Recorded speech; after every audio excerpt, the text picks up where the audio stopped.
Welcome to Movie Oubliette, the film review podcast for movies that most people have mercifully forgotten. I'm Dan. And I'm Conrad, and in each episode, we drag a forsaken film out of the oubliette, Discuss it and judge it to decide whether it should be set free or whether it should be thrown back and consigned to oblivion forever.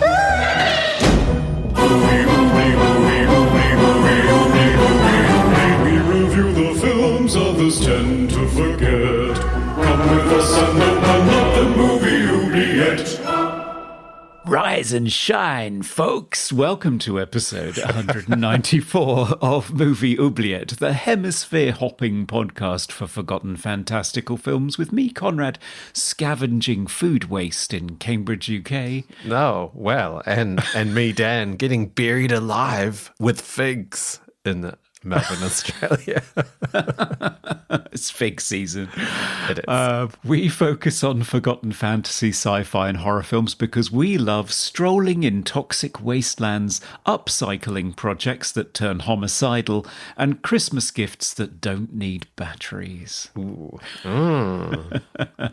Hello, Conrad. Hello, Dan.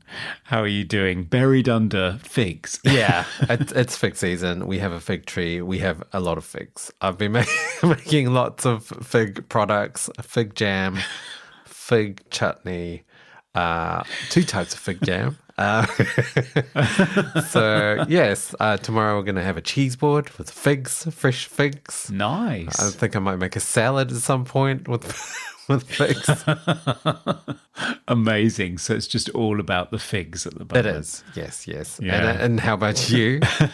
Well, I've discovered this app that's called Too Good to Go or Too Good to Waste or something. Oh, okay. Yeah. And it's basically tells you all of your local eateries, if they're about to throw away food at the end of the day, you can go down at 6 o'clock or whatever and pick up a random bag of stuff. And it's fun. Yeah, they have that here as well. Yeah. I heard about it like a few years ago. We used it a few times. It's just the mystery aspect. I do love mystery boxes. Like, right. Yes. Sometimes one of my favorite vinyl places that I buy soundtracks from, they have mystery box for $50. Oh. It's like, I'll go for it and see what I get. And I discover some different stuff too, stuff I wouldn't have bought. That's true. Very good. Very good. Always up for the mystery boxes. Anything mysterious in our mailbag for today? Well, no, but I did want to flag up, we don't have new patrons this time, but I did want to flag that 2 of our patrons, Jasmine and Keeper Anthony, have leveled up to become executive producers. Oh, thank you so much. Incredibly kind of you. Great to have you supporting the show. Yes. And we heard from Lisa MD23 on Society, our first ever episode. Very first episode, right. Wow. And she said, I watched Society for the first time, so I went back and re-listened to the episode and just wanted to say what a great discussion. I always enjoy listening back to an episode if I'm just catching up with the movie. I do. I love that as well. Yeah. I'm amazed that it holds up, though, our first episode. Well, I don't know. It's even if things have evolved or changed over the years, it's how we started, which is great. Yeah, I guess the discussion was always there, so that's the main thing. Of course. Yeah. We also heard from Jasmine, our executive producer, on Sting, star of The Bride, from our last episode. And she says, Sting has one other film credit where he's almost the leading man, 1995's Grave Indiscretion. I cannot say that it is a particularly good movie, but if you want to see pretty much all of Sting, then this movie is for you. Oh, okay. I don't know. That doesn't sound that appealing to me, but I've never had a strong yearning to see all of Sting, but there we go. Apparently the film was released under a number of different names, including Gentlemen Don't Eat Poets. Okay. Which odd. Jasmine says is not possibly the worst title she's ever heard. Okay. It's hard to find, but if you're looking for it, YouTube is your friend. And we heard from Serge of Cold Crash Pictures. Hello, Serge. Hello, Serge. And he said, The Bride is a technically well-made film that never really gels. It quickly splits into two stories that don't have much of a connection and then meanders its way to a predetermined finale. Not the worst film ever made, but there's definitely a reason no one remembers it. I'm glad Movie Oubliette decided to review it because the marketing campaign for The Bride 2026 is so small I wouldn't have known it was coming out this week without their assistance. Really? I've been seeing promotions for it everywhere. Everywhere. Yeah, same here. It's huge, much bigger than the TV series that we were thinking about doing a tie-in with, which seems to have just crapped out on Prime without much fanfare. I have seen also a lot of advertisements for Young Sherlock. Really? Yeah. Oh, yeah, I've both. seen nothing. Yeah. Oh. I mean, I've seen it all over YouTube is where I've seen it. And also, massive billboards for The Bride all over Melbourne. So yeah, well, it's got a very distinctive style as well, so it's quite eye-catching. Yeah. I'm going to check it out hopefully next week. Oh, cool. Yeah. It's on my list too. I think it helps that Jessie Buckley is currently the front runner to win the Oscar for Best Actress. Oh, right. Okay. Yeah. So that's good. So yeah, thanks to everyone for writing in. We always love hearing from you. Yes, we do. Conrad, it's time. What's the movie for today? Well, let me just put on these goggles and head on over to the Oubliette to find out. Oh, yes. Oh, it appears I have to put a number in now? Yeah, security's been amped up. Yeah. Okay, 000. Yeah. Okay. I'm in. Oh, it's a really dingy apartment in here. Oh, everything's on in the kitchen. Yeah, everything's sparking and bubbling and... I'm sure I can hear something moving. Oh. Okay, I found the film. I'm coming back. Whoa, squeeze that tube. You're back, Conrad. What do you have? So I have with me Hardware, the 1990 science fiction horror film produced in the UK, but pretty much an American co-production. It is directed and written, although possibly inspired by other sources, by Richard Stanley, the iconoclastic artiste, and it stars Stacey Travis, Dylan McDermott, John Lynch, William Hootkins, and a whole clutch of pop and rock stars. Yes. Including Iggy Pop, Carl McCoy, and Lemmy. Okay. What happens in this film? Well, in the irradiated afterglow of an unspecified apocalypse, a nomadic scavenger picks through civilization's debris and finds the remains of a military robot, the Mark 13. He sells it to Mo, Dylan McDermott, a drifter who thinks it will make the perfect Christmas gift for his partner Jill, Stacey Travis, a reclusive sculptor who turns found objects into avant-garde installations in her claustrophobic apartment. Unfortunately, while Mo is out, the robot reactivates, rebuilds itself, and the film settles into a sweaty siege, pitting Jill's ingenuity and crafting skills against the Mark 13's cold industrial persistence. Can Jill outwit a machine designed to kill humans in cramped spaces? Will anyone in her building notice the explosive, drilling mayhem over the constant blare of DJ Angry Bob and his playlist of post-punk industrial rock? And could turning it off and on again sort things out? Find out after the break. Yeah. Ooh. Can't wait. This is what you want. This is what you get.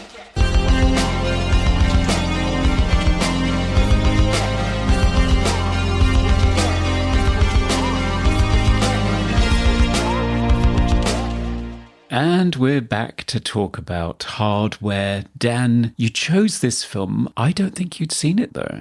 No, I had never seen it. It's been on my watch list for like many years, and I'm pretty sure the DVD copy that I watched was gifted to me by you in like maybe the first or second year we were doing the podcast. So it's Oh, wow. It's been sitting there for this exact moment to finally review it. Yeah. This is a first watch for me. How about yourself? Yes, not for me. No, I'd seen it before. Back in the early 90s, it was a popular title on our VHS shelves. It would have been back then. Yeah. So I saw it then because, of course, I lapped up anything sci-fi, anything killer robot related I was on board for. And this does feel like it's capitalizing on a number of other films that came before it. Yeah, it feels like, I mean, at first glance, it feels like Mad Max meets Terminator in an apartment. Like, especially the start. And for some reason, certain characters keep calling the character Mo, Max. I don't know why. I think possibly I know why, but I'm not sure. When I watched the film for the first time, it felt confusing. Like, why are some characters calling him Max and everyone else calls him Mo? But yeah, the opening scene seems very Mad Maxy, but then with the robot killing everyone felt very Terminator. It does, yeah. I noticed quite a few references to other films throughout it. It feels very much influenced by Alien as well. We do have, obviously, Stacey Travis's central character trying to survive inside a cramped, dark, futuristic space. And she even has like a flamethrower. I mean, it's just a small blowtorch. But yeah, so you have that kind of imagery. The first death that happens in the film on screen looks very much like the first attack in Alien on Brett. When they're hanging on the outside of the building, you get touches of Blade Runner with Deckard's fight with Rutger Hauer's character. And when the robot reassembles itself, it felt very much like another film produced in this era in the UK, but made to look as though it's in America, but landed somewhere mid-Atlantic, unfortunately. Hellraiser. Right. And of course, Terminator's in the mix, yeah, definitely. But it feels as though it's sort of standing on the shoulders of all of these influences. And I think this is all gathered together by Richard Stanley and then infused with his very unique artistic style. Yeah, so the robot, for me, I mean, we'll get into more about the design, but it felt very much like a Japanese movie to me called Tetsuo, the Iron Man, which came out 1 year previously, 1989. And it's a wacky, visceral, violent movie where this man wakes up and pieces of metal start growing or like being embedded in him, and then he becomes more and more metalized as the film progresses. Lots of stop motion usage and like backwards reverse filming, which was also used in this movie. But it's just like crazy. It's like batshit crazy. It's quite a short film as well. But that reminded me of this movie. I'm also thinking of other movies that came after this that I don't know, were they influenced by this movie? Because yes, it is. It does feel like a ripoff of Terminator, but it's not at the same time. Like the robot is very robotic. It's not just a man with a metal skeleton. It's not just Arnold Schwarzenegger walking around with a red eye. Like it's fully robotic. And it just kind of reminds me of sort of other movies that came after it. But also the bleak nature of it and the fact that it's actually set in the future. It's not a time travel movie like Terminator. Like it has this kind of really bleak, nihilistic future where everyone just accepts destruction and despair, and this is just how we live, which is like, wow, it's so bleak. It's not a future anyone wants to live in. But it reminds me of movies like Strange Days, Johnny Mnemonic, the Albert Pune movie Nemesis, and also like Turbo Kid, although Turbo Kid's like more comedic, but it has a very similar location and setting, and also City of Lost Children with the whole cyberpunk aspect. Very cyberpunk, this movie. Oh yeah, very much so. Yeah, I think that all comes from Richard Stanley, the director and writer, who had a very distinctive nihilistic vision of the future that he wanted to bring about. He'd been making lots of music videos for industrial rock bands. I think he did a video for Cal McCoy. So he plays the Nomad at the start start, and he's also the lead singer of the gothic rock band Fields of Nephilim. And Richard Stanley did a music video for him. But the whole movie feels very music video. Like if you just muted the movie and just stuck any sort of grungy rock track over it, or metal track, early 90s music, it would fit. Like the imagery is very MTV, but not in a sort of cheap way. Like it's very stylized visuals in this movie.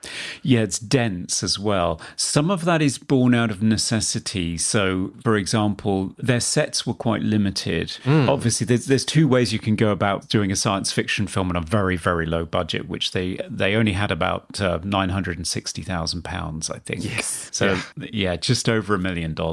And they filmed it in the Roundhouse, which is a Victorian rail yard that was abandoned at the time. It's now like an arts centre, I think, a music venue. But at the time, it was just a derelict building because, shit Britain, it's the 80s, late 80s. London was not turned into the yuppie heaven that it is now. So they were building sets and they had to keep it on a tight budget. So they're going for like sci-fi adventure, but in a limited space in one location, like Cube, rather than the time travel, which is like, hey, it's futuristic, but it's mostly in the present day. Yeah. So they went for the one location, and their sets were using forced perspective outside the window to give you the sense of the skyscraper futuristic setting that they're in. But because it's forced perspective, you can't move the camera. Yeah. So to achieve dynamism in their film, and also really to piece together the action, because they're kind of waving a robot hand, waving a robot head, they have to sort of piece it together because they don't have a fully performing thing doing full action scenes that they can show you the whole thing. It's bits. So some of it is born out of necessity, but some of it is stylistic choice, and it feels very informed by the MTV generation. Yeah. Like there are scenes in this movie that felt very John Woo, to the point where is there going to be a dove flying across the screen? Because lots of slow-mo. There's scenes with wind blowing where it's like, where's the wind coming from? There's like ash falling from the sky or feathers floating in the air. It's at one point from the robot taking apart Jill's bed.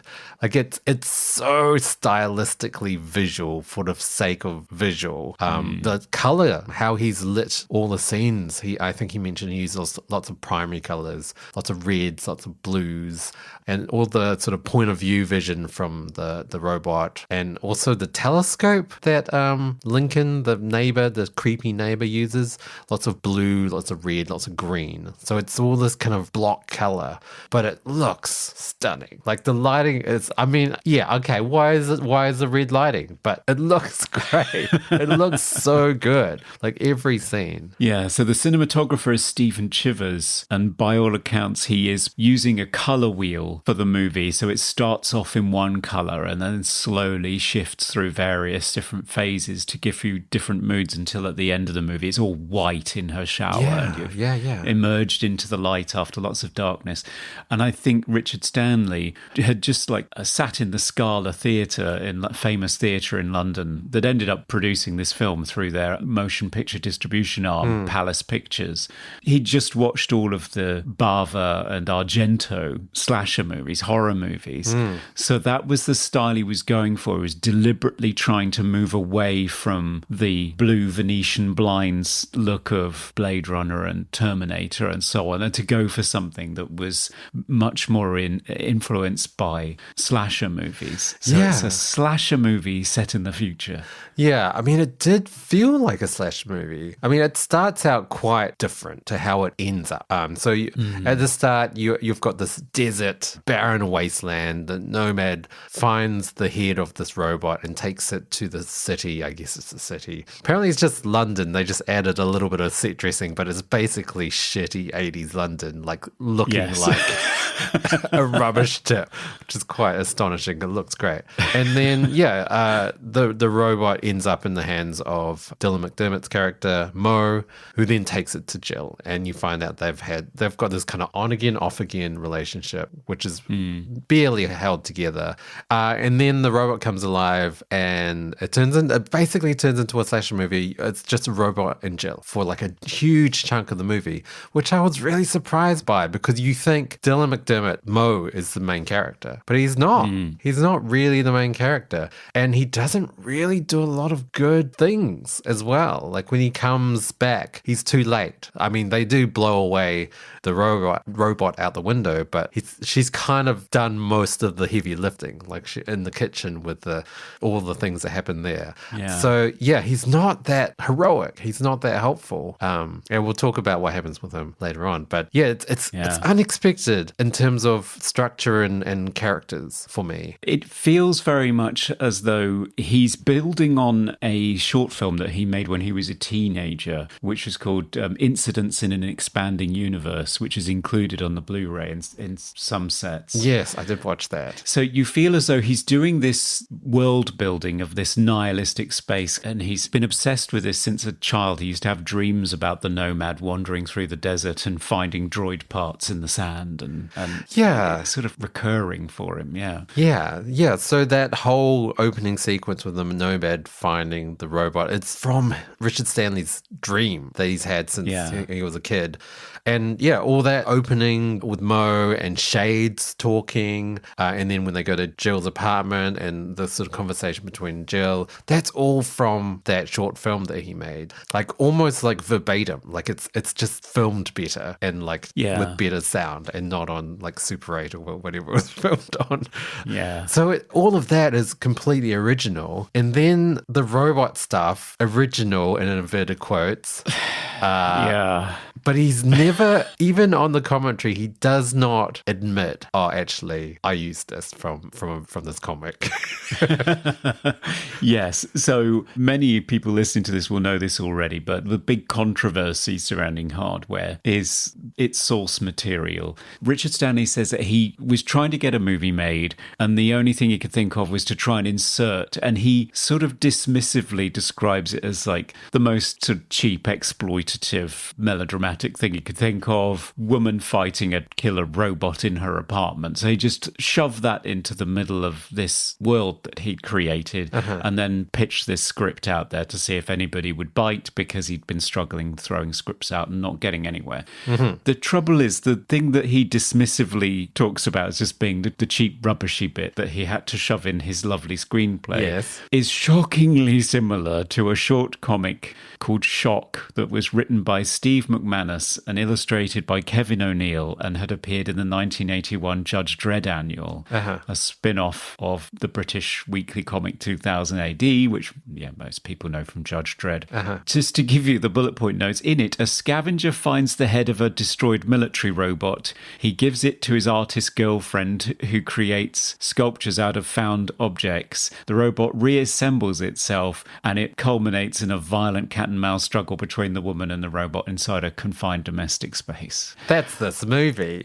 Yes, quite. And viewers picked up on this, sci-fi fans picked up on this. Eventually, Fleetway Comics became aware of it, and a lawsuit ensued. I believe it was determined that, yes, it was very, very similar. Richard Stanley still was sort of arguing for, hey, we came up with the same idea at the same time, separately. Yeah, so they were forced to finally credit the comic, which on my DVD, it's right at the very end. It's like right at the very end, after everything has gone by, you have this one little credit that comes up saying, based on an original story entitled Shock appearing in Fleetway Comics, etc. But it's a little bit like, well, who's going to see that right at the very end? Just people that are looking for the Marvel end credit scene to know what's going to happen in the sequel. Yeah, I don't know. It's a shame.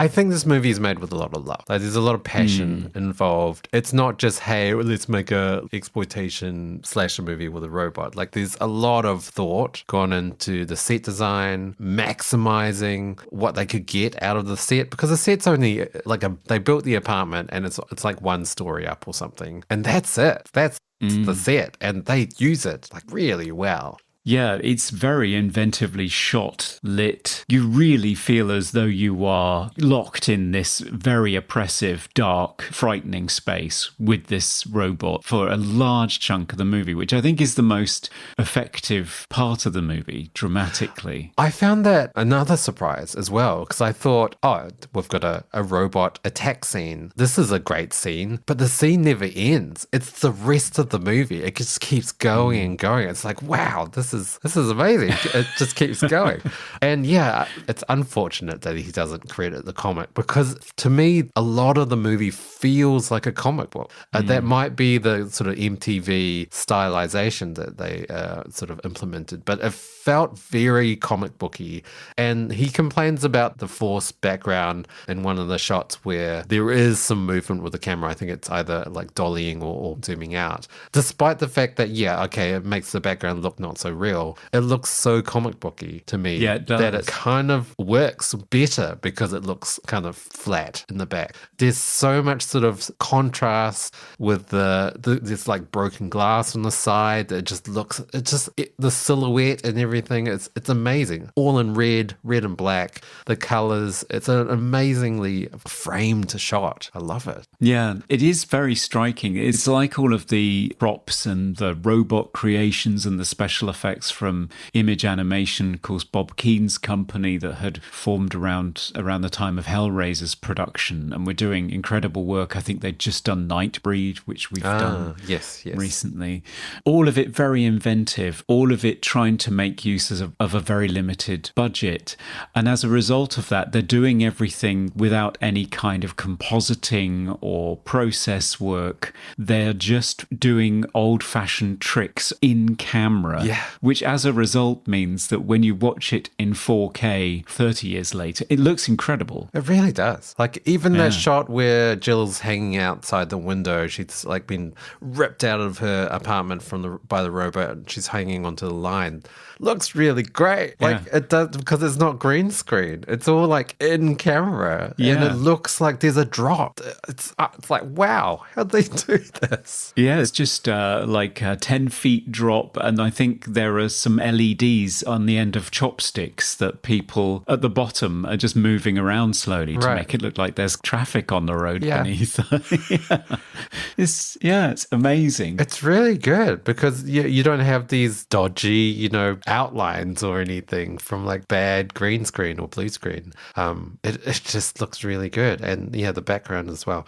What do you think about the characters or the casting for this film? So I think Richard Stanley credits Stacey Travis as holding the whole film together.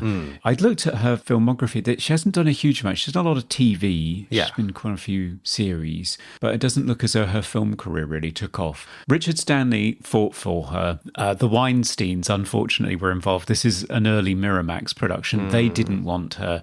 I think she is great. She's great. I think she's compelling, totally believable as Jill. And you are invested in her. You're worried that she's going to be destroyed by this thing, but you also have confidence in her and in her intelligence, and also just her determination to keep fighting back. I like that a lot. Dylan McDermott, on the other hand, seems miscast to me, because I mostly know him as a romantic lead, I think. Yes. For me, he's most famous for being in The Practice, that 90s law show. Oh, right. No, I didn't see it, though. Oh, okay, right. The Practice. He was in 147 episodes from 1997 to 2004. It was really big in New Zealand. I don't know. It was a very popular show. But I also do know him from the best season of American Horror Story, which is the first season. The first one. It's really good. And he's great in that as well. I mean, Richard Stanley did say he did not want Dylan McDermott to play this part. No. It was very much a studio interference type of thing. I think Richard Stanley gave them 3 options. Dylan McDermott, Jeff Fahey from Lawnmower Man, Yeah. and Peter Dobson. I don't know Peter Dobson so well, but yeah, they picked Dylan McDermott. I think also Stanley does admit that Dylan McDermott didn't really know what to do with the character, which kind of shows. Like, what is he? Also, in the script, he looks completely different. Stanley says originally he was supposed to be unemployed, had long hair, had a heroin habit, had cancer, and he'd lost his hand in an industrial accident. But that also explains the coughing. There's one scene where Mo is like coughing his lungs out. Oh, yeah. And that's never talked about, and it doesn't happen again. And it's like, No. what's happening? I guess radiation? Yeah, but no one else is coughing. So Yeah. I don't know. But yeah, I feel like if he was this drug addict, like dying waif of a man, I think that would have made more sense, because he's kind of, he doesn't come across like that. He comes across as this heroic, really good looking guy that doesn't do much. Yeah. And there are even some scenes that were cut, deleted scenes, where he seems almost like aggressive in his character. Like, he's definitely not very sympathetic in the deleted scenes. And I think they were cut because the studios wanted him to be more sympathetic. People was supposed to like him. And so, spoilers here, when his death scene, it makes an impact. It does make an impact for me. Like, it's a pretty powerful scene, and also unexpected. You see Jill swing out the window through glass, and you think she's dead, and he's gonna avenge her death or whatever, because that's what action movies do. But instead, he fights a robot and he dies, which is like, wow, that's not what I expected. No, it's a bit of a shocker. And I think it's because of the casting. It's one of those cases where you feel as though it's the actor is fighting against the character that he's meant to be playing. Yeah. And I know Richard Stanley mentions on the commentary that Dylan McDermott is a card-carrying Christian. Right. And actively objected to much of the stuff that he was asked to do. So, for example, there is a very prolonged sex scene in this movie, and he would not mount Stacey Travis or be active in any way. So he's just lying on the bed while Stacey does all of the work. Yes. And he also was not keen on his death scene particularly, certainly not keen on the visual of Mo cutting his own wrists. I think he's trying to do that so that he can suck the poison out, because he's been injected with poison, because the robot has this sort of toxic venom that it injects people with. Yes, it injects people with trifalibin morphate, which kills them in seconds. I was confused by that scene where he's like slashing his wrists, because surely that is not the way to get poison out of your blood system, is it? No, I don't think. I don't know. No, I don't think it works. I think actually sort of sucking snake bite, I think that one isn't true either. I think it's just because surely a popular movie trope. Yeah, surely it's been carried away. That's what veins do, right? Yeah, exactly. I don't think you can beat your heart just by sucking. No, I don't think that works. No, I think he was actively fighting all the time, and I think they had to use a body double a lot of the time to actually get stuff on film that they needed for the character to do. And you're right, he is pretty much a clean-cut, handsome, well-built, muscly leading man. So it is a bit confusing. But I suppose if that does give you the surprise 3/4 of the way through the movie when he dies, maybe you wouldn't have been surprised if he'd been an emaciated guy who's doing the movie cough early on, signalling the fact that he's terminally ill. Anyway. Yeah, that's true. That's very true. Yeah, it wouldn't have been as surprising because he's like on death's door. Another character in this movie is the neighbor, Lincoln. Or he likes to be referred to as Link. He's this creepy, voyeuristic stalker character that's always spying on Jill. He's got this telescope, and he is awful, just a detestable human being. I hate him so much. I mean, he plays the character really well, William Hootkins, which we saw in Biggles recently. Yes. As Chuck. Yes. Who's also detestable. Also completely repellent. Yeah, I don't know if that was kind of his thing. I mean, he appeared in a lot of big movies around about this time. He must have been like one of those Americans that was living in the UK that got cast in a whole bunch of stuff. Yeah. Because he's Porky Dawkins in Star Wars. Yeah, He's the yeah. guy that tells Indiana Jones that the Ark is being looked after by top men yes. in Raiders of the Lost Ark. So yeah, Hootkins has quite a storied career. He is utterly repulsive in this movie. Oh, he gives me shivers with every line that he utters because they are just revolting lines. And I heard from the commentary they're mostly improvised as well. Yeah. Which is, oh, how did they come up with that? It's just disgusting, everything, every line he utters. Yeah, it just got worse and worse and worse with every take, and the crew were terrified of him by all accounts. But it's all coming out of his imagination. I mean, having said that, when you're introduced to Link's apartment, you know something's up because on his walls he's got collections of children's shoes. Yeah. It's not great, is it? I mean, how he's shot as well. Lots of close-ups of his lips, his wet, his mouth. moist lips, and it's just like, don't like it. Yeah, you're not exactly sad when the Mark 13 dispatches him in the first bravura robot killing scene. Yeah. And it's quite ironic that the voyeur is killed by a robot with cameras for eyes that's hiding behind the Venetian blinds that he's been spying through. Ah, yes. And the only reason that he goes over there to open them is because, if they're closed, you won't be able to see much. Yeah, he's destroyed by this thing that wraps like a tentacle around his feet, and you see him hoisted off the ground just like Brett in Alien, and then he's penetrated by the robot's drill, which has got a big head on the end of it and is as phallic as all get out. Yeah. I mean, it's not subtle. No. So yeah, it's the consummation almost of what he has been dying to have happen to him in this apartment. He's royally fucked. Yeah. That's very astute, all of those elements that you just described, because it's exactly the death he deserves. Because it's watching it, I just thought, holy crap, it just keeps going. Like, it's not just injection, it's gouging and penetration, and then like repeatedly bashing his head into the floor. Yes. Which the neighbor downstairs thinks is some sort of sexual act, and she's like, keep it down. And she's single as well.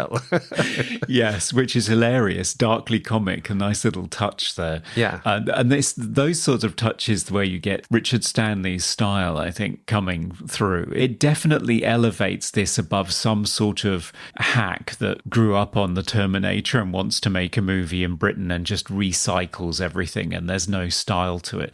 Richard Stanley has a point of view and a style. He's quite quirky. Yeah, I would agree. I think at first glance, it looks like, it's a Terminator ripoff, but there's so much depth and so much thought into the lines and every scene as well and how it's shot. It's quite amazing. And it's a very well constructed movie. Got to mention a few of the other cameos. Yes, you mentioned Lemmy from Motorhead. He's the taxi driver, but the cab is literally just a cab on a boat, I guess. Like it's it's quite funny to look at.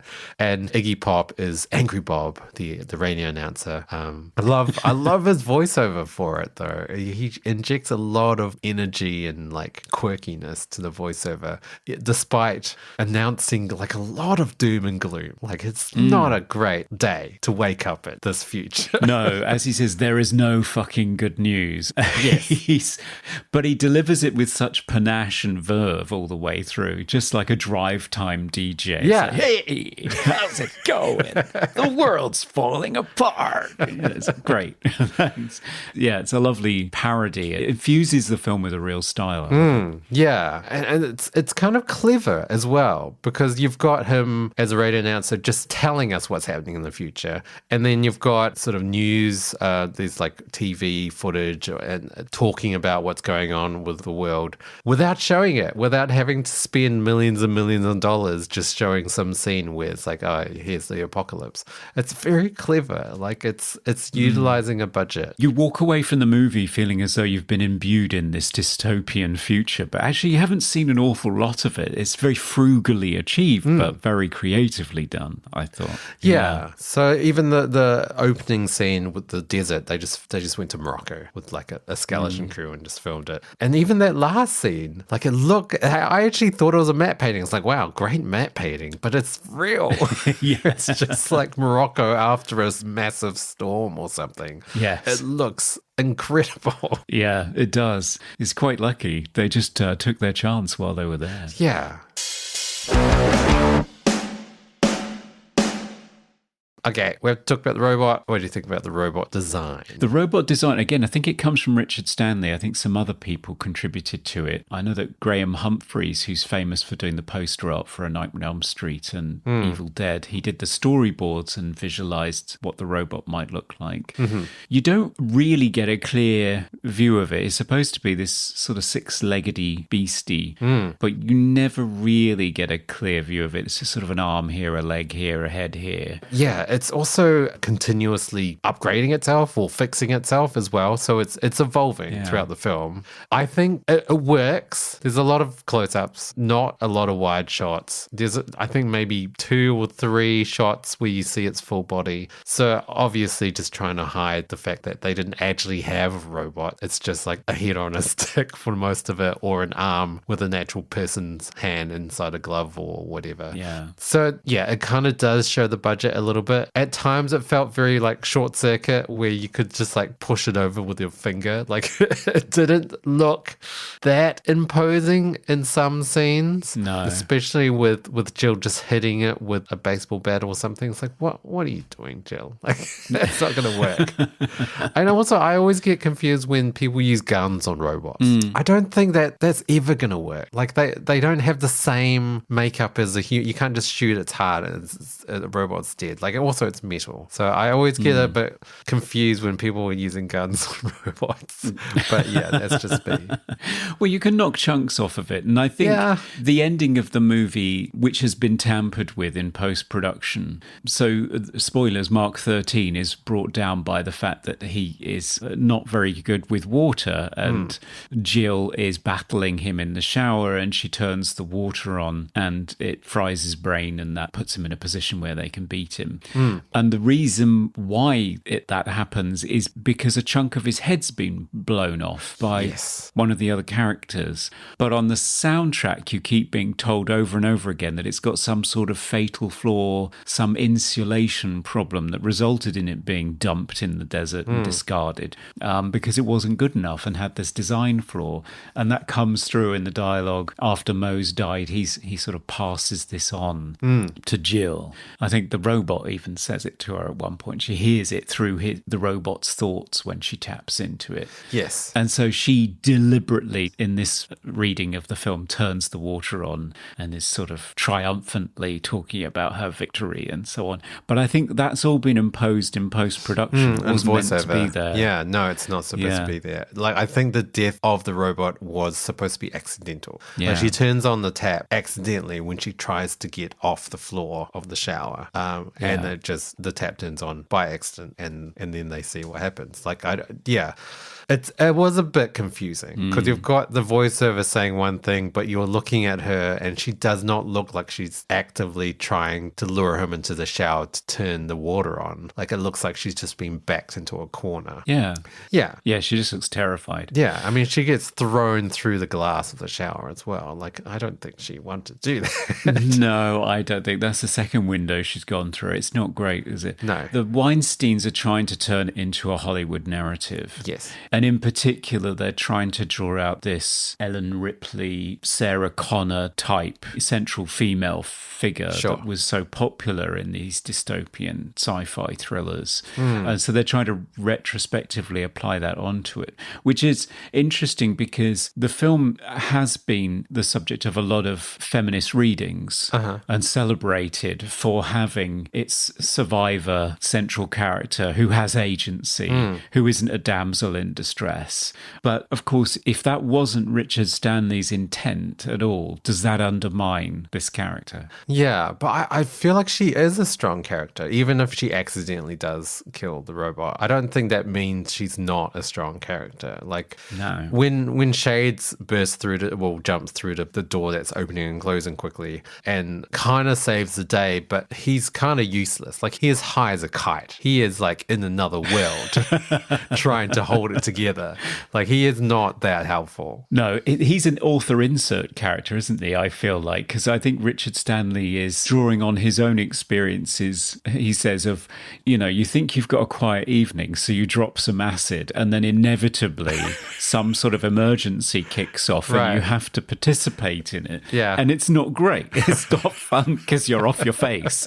Ridiculously, didn't they say that they put the actor, John Lynch, into an isolation tank? Ah, yeah. So altered state style William Hurt in an isolation tank, because he's supposed to be a guy who, for a living, he works in space repairing satellites. That's right. And he's down on Earth temporarily and he just can't cope with the world. And he's on this drug, don't know what it is, but it's sort of acid-like. Moonflash.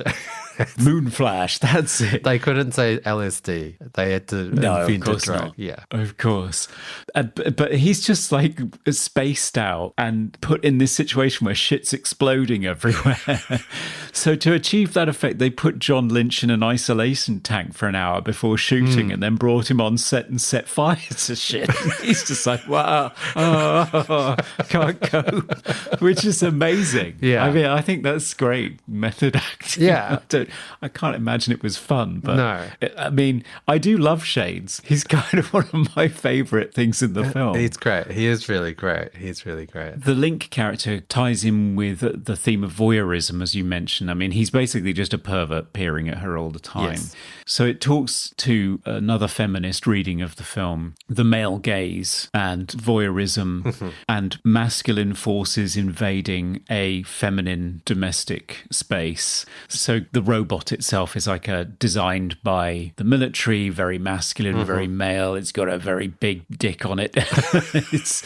It's also the embodiment of government oppression, which is another aspect that's hovering in the background of the movie. The biopolitics of it, that the government is seeking to enforce sterilization on the population to try and keep the population down in this post-apocalyptic world. And this robot has been made by this patriarchal organization to oppress the people, to enact its policy to kill people, to stop them from reproducing. So the sense that Jill is under siege from men who are sexualizing her, objectifying her, invading her space, and then this embodiment of government authority over her bodily autonomy invades her space, and she has to fight back by taking all of the stuff around her and creating means of attacking it and bringing it down, and survives. I think, that's why that character is there, because otherwise he's just there just to be picked off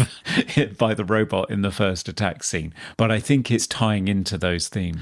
Yeah, I think so as well. I mean, she's basically the only female character. I mean, there's the Chinese family downstairs, but they're very extra. Like all the other characters are male and they're all trying to help her, but she doesn't need their help. Like, they always arrive too late. Yeah, they're useless. Everything they do doesn't help particularly, except in the Weinstein's revision of the ending. That's very interesting. I mean, in terms of other themes, like it does feel very religious, this movie. I mean, there is a Bible verse at one point, Mark 13. Yeah, which came from Dylan McDermott, didn't it? Because, of course, being an avid reader of the Bible, studier of the text, he pointed out to Richard Stanley that he's called this robot Mark 13, and Mark chapter 13, verse 13, is a very poignant passage. No flesh will be spared. Yeah, exactly. Very convenient. So he reads it in the movie, and that you see it early on in another portion of it during his death scene when he's hallucinating. Yeah, but the whole movie feels very spiritual, very religious. I mean, the scene where they burst in and Jill ducks down and they all shoot at the robot. The robot looks very Jesus-like, like its arms outstretched, it's on fire. And there's lots of sort of almost symbolism, or like how scenes are shot that felt very spiritual. And there's close-ups of Kali, which is like a Hindu god of destruction or something. Yeah. Which is supposed to represent the robot, the Mark 13. So, and just the fact, like, I feel like a lot of apocalypse movies have that sort of spiritual aspect or religious aspect, because what is there left to hold on to but your belief or your faith in this like barren wasteland? Yeah, no, you're absolutely right. It's suffused with that. There's even a musical musical moment that we can talk about as well when we get to the music.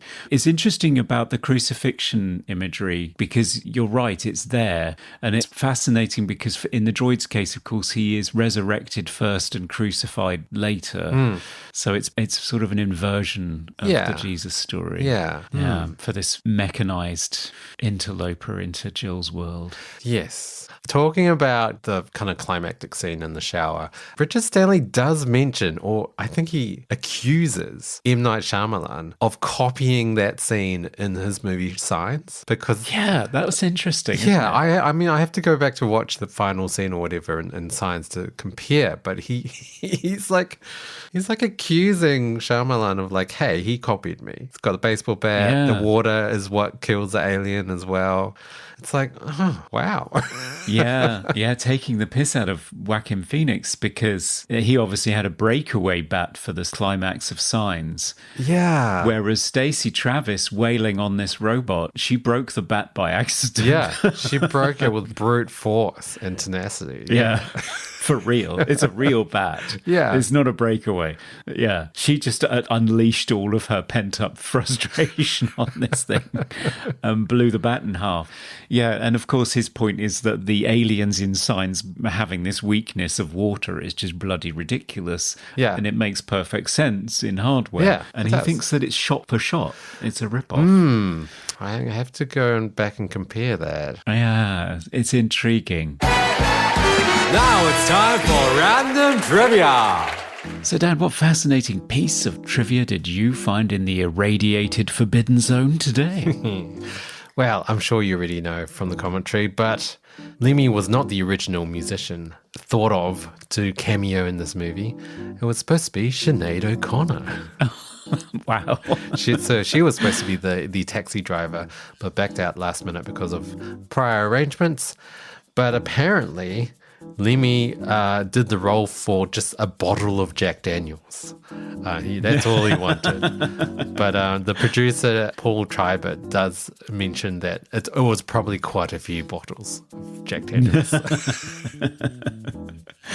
Yeah. Yeah. And they love telling that story of him throwing the Magnum that they got him because he's got a Magnum in his shoulder harness and he was waving it around so excitedly that he threw it into the Thames. Yeah. He's in the scene. He's got a gun in a holster on his chest. And they initially had, a real gun, a Magnum, or at least a prop. But he threw it into the Thames, and then I think the director says it's just a block of wood shaped like a gun painted black, and that's what you see in the film, a block of wood. Yeah, yeah, and that gun is still down there if anybody wants to go looking for it because they couldn't find it. Go for a dive in the Thames to find the original Magnum from Hardware. Yes. Okay, that's our trivia. And that's our trivia.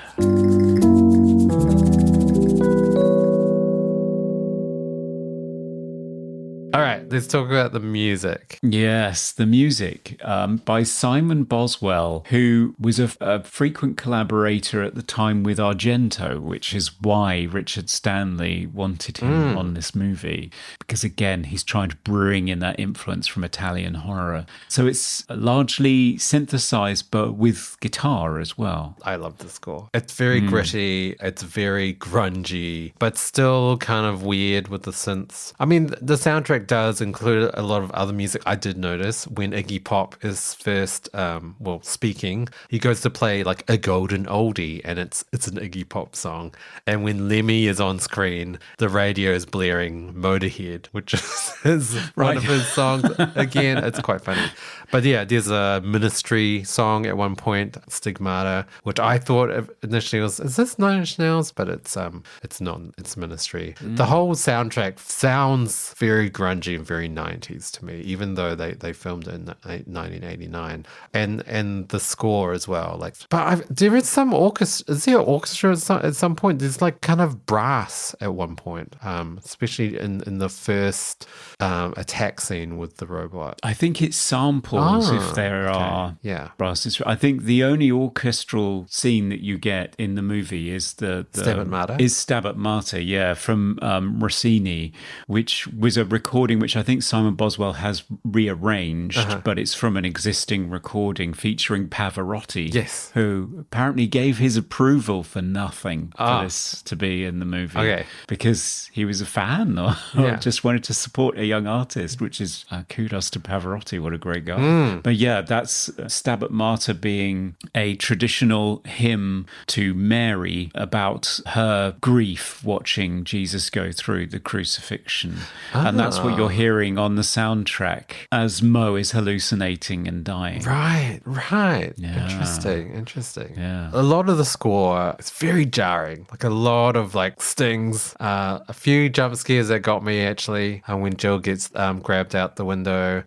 There's another jump scare with Mo where the robot tries to grab him again. And then there's the jump scare with Link and the blinds. But yeah, it's a very jarring, abrasive score. Yeah, almost industrial, very jagged. Yeah, it's not very reassuring and paddy at all. And I do feel, despite all the comparisons to Terminator, it doesn't sound like Terminator to me. No, not at all. It's a very independent, unique score. It's not trying to rip off another movie to me. No, you're absolutely right. And I'm sure Richard Stanley wouldn't have wanted it to. I think he wanted to give it its own unique sound. And he certainly does. And that paired with the sound design, I think, very effective. Yes.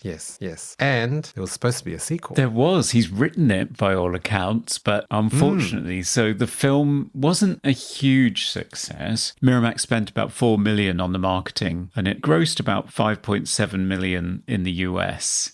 Which was, a good return on their investment. But unfortunately, it was just good enough for all of the various people that had rights tied up in the movie, including all the legal wrangling with other sources, just meant that this film not only didn't get its sequel, but also it was very difficult to watch for a long time because it didn't get home video releases. Right. And didn't get on DVD for a long time. And everybody's waiting for the 4K edition, but, everybody's got to be satisfied again, and it's made it very difficult to do anything with it. Okay, yeah, I mean, even the American edit of it was like highly reduced down, like a lot of scenes cut in half, which is unfortunate. Yeah, to get it down from an X to an R. But it did end up doing quite well. I mean, it got to number 6 in the box office on the week it was released, at a time when the top 5 were Postcards from the Edge, Ghost, Death Warrant, Right. Presumed Innocent, and Flatliners. Okay, Which is probably the closest in terms of sci-fi horror. But, it sank without a trace shortly afterwards. It wasn't a huge hit, but I think it was well suited to being discovered and loved on VHS when it arrived in that medium, even though the primary colour, particularly red is really bad on VHS. The lighting made the image really difficult. Okay. Yeah, so it was quite a muddy, grungy film to watch, but I think that probably just added to the overall experience. Okay, yeah. One thing that I thought was quite surprising about this movie, it's a Christmas movie. Yes, I know. We could have done this at Christmas. We should have saved it, shouldn't we? We're always scratching around trying to find a sci-fi, fantasy or horror film set at Christmas. And this is a rare sci-fi example. I think it's barely a Christmas movie, though. They mention it, and Mo gives Jill a gift and says, "Merry Christmas, babe," or whatever. But come on, there's no decorations, no one's Christmas caroling, there's nothing. If they didn't have those 2 lines in the movie, you wouldn't even have guessed that it was a Christmas movie. No, you wouldn't have, but we still could have done it. It would have been great. Yeah. Merry Christmas, everyone. Welcome to this hellscape. Yeah. Oh. Coming to you live from the movie Oubliette Theatre, it's the prestigious Mobley Awards. Hey, it's the Mobley Awards where we nominate our favourite Mark 13 eviscerating parts of the film in a number of Iggy Pop declarations of doom categories. Best quote. My favourite quote in the movie comes from Jill when she receives the Mark 13 from Mo, and she says, "It's horrible. I love it. What is it?" Which I think is a perfect summation of this film. It's horrible. I love it. What is it? Should be on the tagline of the movie. Right, yeah. My favorite quote is actually not long after one that you just mentioned. It's when Jill is talking to Shades about her artwork, and she says, "I've been basing my work more on organic forms, but sometimes by the time I'm finished, it's hard to tell. It's like I'm fighting with the metal, and so far, the metal's winning." And I love the foreshadowing. Oh, yeah. But the metal doesn't win in the end. Yeah, no, she comes up on top. She does. Best hair or costume? I think the easy choice would be the Nomad, right? Yeah. So he's steampunk / cyberpunk to a T. He's covered in layers. He's got dreadlocks. He's got the hat, sunglasses, and a gas mask. And there's one shot where he's walking through the alleyway towards Mo and Alvy, and it's just like, wow, this is straight out of a comic book. Because all you can see illuminated in his silhouette in the darkness is his sunglasses. And it's just like, whoa. It's like straight out of Sin City. Like it's really great. It is, yeah. You can tell that this is an image that has haunted Richard Stanley's dreams since childhood. Yeah. Most 90s moment. I thought maybe a good nomination for most 90s would be Shock Jocks. Yes. Only barely the 90s, but it was a phenomenon that originated more in the late 80s anyway. So I'm thinking of people like Howard Stern, Opie and Anthony, etc. Yeah. And in film terms, I'm thinking of things like Pump Up the Volume in 1990 with Christian Slater. The Fisher King, Jeff Bridges' character in that, is a DJ, gets fired because of his online tirades. And obviously there was Private Parts, which was Howard Stern's biopic in 1997. It feels as though Angry Bob is drawing on that 90s craze of talk radio turns nasty. Sure. Yeah, I would agree with that. 90s for me was just this kind of very stylized visual. That was very 90s. I'm thinking of The Matrix in 99, even Mission Impossible 2. Technically not 90s, it's 2000, but also Johnny Mnemonic 1995 and Judge Dredd 1995 and even Hackers in 1995. It's just this kind of like hyper realistic. Like this would never happen in real life. Everything's just so music video-esque. You've got Jill walking through in slow-mo her apartment with wind blowing in her hair and ash falling from the ceiling. It's like, wow, it's so stylized.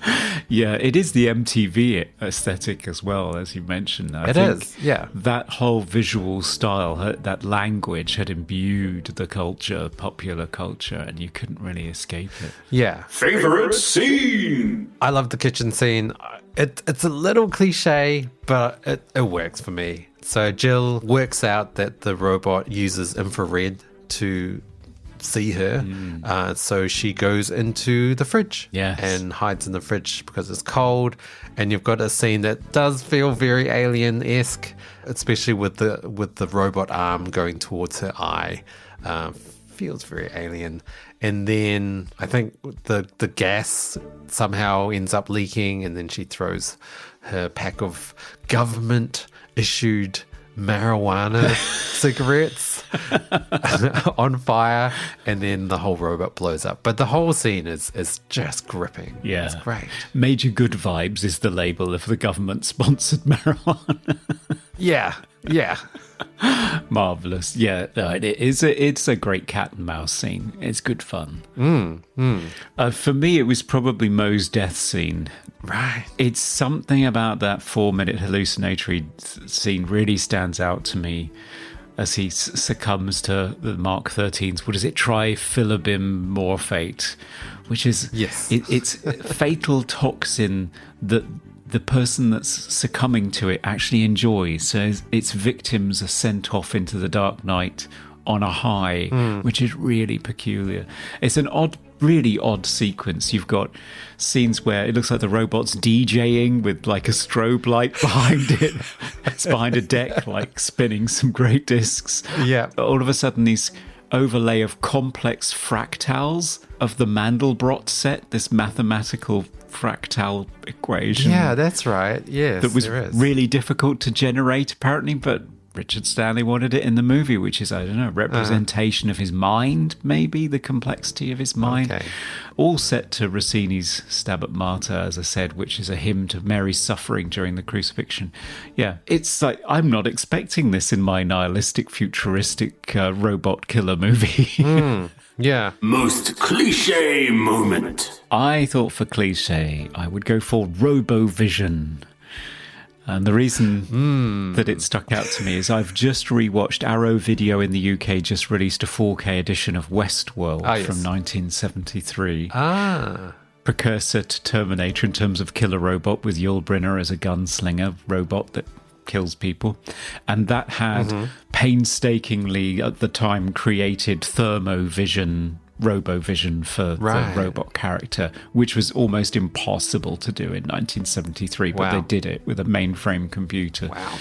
And then you've got the Terminator with its digitized red washed vision, RoboCop with all of its scan-lined vision for those scenes, and Predator with its thermovision. And then in hardware, you've got something that's sort of a mixture of all of them. It looks pretty sophisticated. I quite like it. Yeah. Another cliche, the gross, disgusting guy dies first. Because, of course, like you want the first death to be the one that's warranted, right? Absolutely. You want the audience to be cheering. Yeah. Another cliche is the security door malfunctioning, because nothing ever functions right in sci-fi horror movies. No. Technology-wise. No, your mobile phone always dies, or it's got no signal, or you lose it. Yeah. Or the torch doesn't work, or the lights don't turn on. Security doors opening and closing by itself. Yeah. Every single time. Best special effect. I gotta say, it's the scene where the door shuts on the block security guy, Chief, I think he's credited as, and he gets cut in half. Yes. And it's disgusting. It's so gross. I actually screamed like, oh my God, when I watched it, because it's so violent. Like he's literally sliced in half, and the door opens and you see shades falling back, pulling at his bottom half, and it just, clean cut straight through the middle. It is blood spurting everywhere. It's really disgusting. Yeah, Chief really needed to get his blood pressure checked out, because it's like a geyser when his legs are detached. Yeah, that was mine as well. It's pretty striking. It's some of Image Animation's most gruesome work. Awful. And they did Hellraiser, so they know what they're doing. Favorite sound effect. So I have to champion one very specific sound, which is when Jill responds to an entry request on her apartment door and she presses some buttons. You hear a very distinctive two-tone beeping noise, which is the sound of a BBC micro being turned on. And it is so embedded in my memory of the introduction of home computing in the United Kingdom. Right. Burp, beep. It's just buried in there. So as soon as I almost had like a Pavlovian response and wanted to play Killer Gorilla or something, or Elite, that sound is just historic. It's iconic. Wow. I did not notice that sound. Sound effect for me.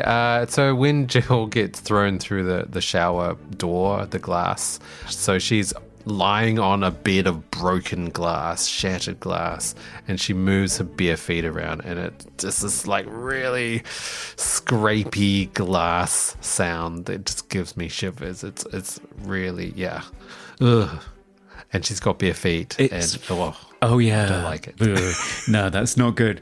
And it's so clever, isn't it? Because Richard Stanley says this is an old trick in cinema, that if you show something that's really spectacular, like throwing somebody through a window, you can't really relate to it as an audience, because fingers crossed none of us has been thrown through a window. Yeah. But if you show like a close-up of a shard of glass cutting her hand, everyone can relate to that. Everyone's cut themselves on something. So that gets you bought into it because it scales it down to something that you can relate to. So feet scrabbling on broken glass is just like, oh, no, I can imagine that. That's horrible. Yeah. Most funniest moment. For me, the funniest moment in the film is just a complete throwaway, which is when you suddenly see an advert for something called Reno's radiation-free reindeer steaks, and you've got two women in reindeer costumes prancing around.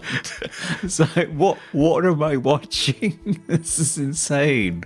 I was in fits. Yeah, I wrote exactly the same scene down as the funniest moment. It was hilarious because it felt like, wow, we just walked into some like parody satire movie that's not this one. All right. And that's our movies. Hey, this is Don Mancini, the creator of Chucky, and you are listening to Movie Oubliette. This is what you want. This is what you get. So it's final verdict time. Should hardware from 1990 be released from its barren wasteland prison to eat reindeer steaks and be adored by all? Or should it be pulverized with a baseball bat, made to have a hot shower, but then kicked back into the oubliette, lost forever? Conrad, you had seen this movie before. Does it still hold up? Well, this is an interesting one for me because it's one of those cases where I'm ambivalent about it, oddly enough. Because I remember seeing it at the time on VHS and thinking, well, it's a bit scrappy. And because it has such a strong sense of Richard Stanley's authorial vision on it, it's quite odd. It's a peculiar film. And so it didn't quite satisfy me as a teenager. And I haven't watched it since until revisiting it for this podcast in 4K. I was impressed by how it held up. I'm very impressed with all of the visual style, how much they were able to achieve on so little. I find Stacey Travis completely magnetic. I think she's the tour de force in it. And I like the music and the whole vibe of the movie and how innovative it is and how ahead of its time it was. But at the same time, I don't actually like it. I mean, I don't enjoy watching it. I don't think, hey, I'm going to put hardware on. You know, it's not one that I'd say, hey, you know, this is a really entertaining, fun time. It's not one that I enjoy watching. But I don't think I could in any good conscience throw it back into the oubliette because it is just such a monumental achievement. And because Stanley, aside from the fact that, you know, he's got allegations hanging over him right now in terms of his behavior toward women, and his career has been rocky at best, let's say, I do think he's fascinating as an artist. And I do think this film, all of the artist's contributions to it have to be celebrated. And if you are a sci-fi lover and you like cyberpunk, you've got to have seen hardware, surely. So I think I'd probably recommend it on that basis. I don't think I can throw it back in the oubliette because I just think it's too important as a piece of art.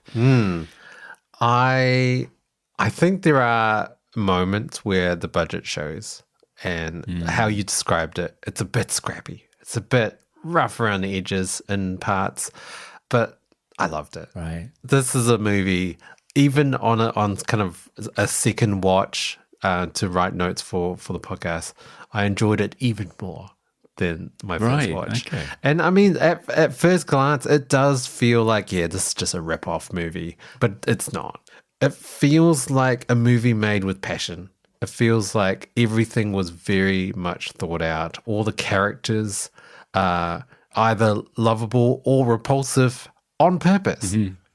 I do think that the weakest part is Dylan McDermott's character, but hearing the commentary, it's apparent that he didn't really want to be there. Like, he didn't really want to be in this film. But yeah, Stacey Travis steals the show. She's amazing. She's really, really good as Jill. And I loved how sort of unconventional the sort of narrative and the structure of the film was.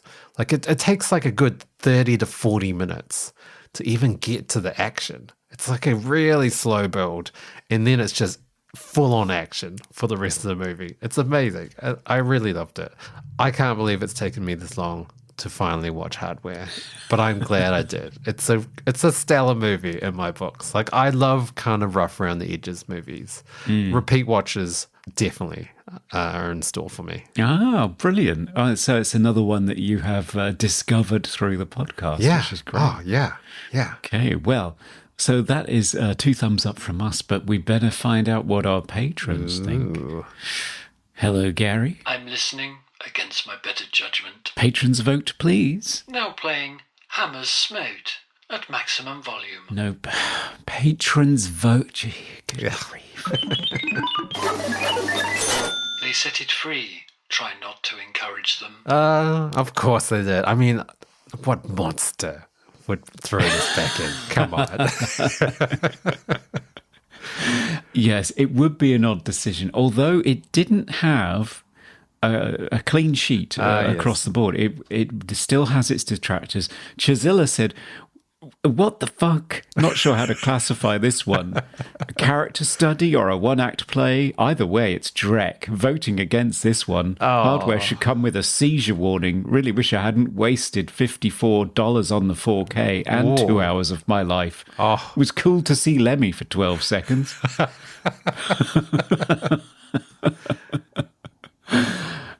Whereas Jasmine, our executive producer, said Hardware is a strange movie in that people seem to either love it or hate it with fewer in the middle, and this movie watcher happens to think it's a pure marvel.